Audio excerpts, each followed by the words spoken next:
একটা প্রকাশ্যে গুলি হয়েছে একটা গতকালকে এবং কয়েকদিন আগে হয়েছে হলো চিটাগংয়ে।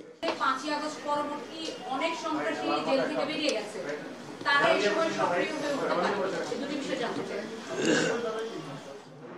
একটা উত্তর দিও, কোনটা চান?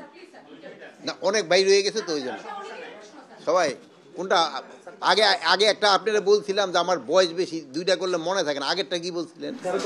আগেরটা হচ্ছে 13 তারিখকে কেন্দ্র করে আপনারা শক্ত অবস্থানে বিশেষ কি ব্যবস্থা থাকছে আসলে 13 তারিখে? শক্ত অবস্থানের জন্য আপনারা দেখছেন আমাদের পেট্রোলিং এর সংখ্যা বাড়ানো দেওয়া হয়েছে, কেপিআইগুলিতে নিরাপত্তা আরও জোরদার করা হয়েছে। তারপরে যে ধরেন যে এই যে রাস্তাঘাটে এই যে ধরেন যে বাসে আগুন তেল ঠেল রেডি করে এইগুলির বন্ধ করে দেওয়া হয়েছে। প্লাস আইন শৃঙ্খলা বাহিনীগুলি তাদের স্ট্যাটিক ডিউটিগুলো আরও বৃদ্ধি করা হয়েছে। আর প্লাস ঢাকা তো জোন ভাগ করেই আছে, এই ঢাকা তো 8টা জোনে বিভক্তি।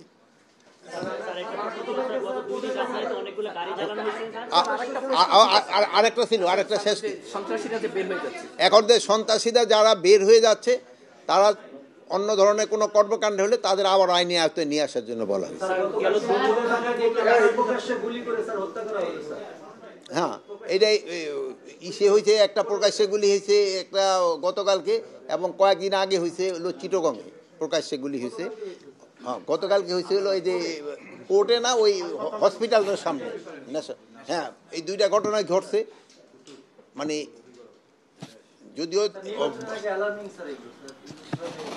নির্বাচন এই ঘটনাগুলি যে দুইটা সন্ত্রাসী দলের ভিতরে হয়েছে, তো বাট এটা মোটামুটি আমরা এই সেটটা তো চিটাগাংটা মনে তো আইনের আওতায় নিয়ে আসা হয়েছে, কয়েকজন অ্যারেস্ট করা হয়েছে। এটার ক্ষেত্রেও আমরা খুব তাড়াতাড়ি তাদের আইনের আওতায় নিয়ে আসতে পারি।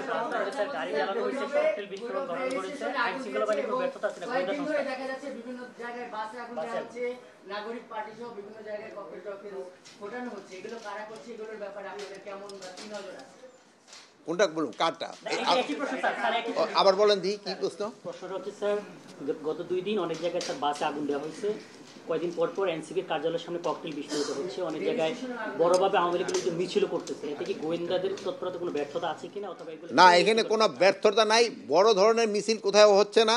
হ্যাঁ, বাসে যে আগুন এটা তো সত্যি কথা, যে বাসে আগুন এবং কয়েকটা জায়গায় ককটেল বিস্ফোরণ হয়েছে, এগুলি যেন না দেওয়া করতে পারে এই জন্য আইন শৃঙ্খলা বাহিনীকে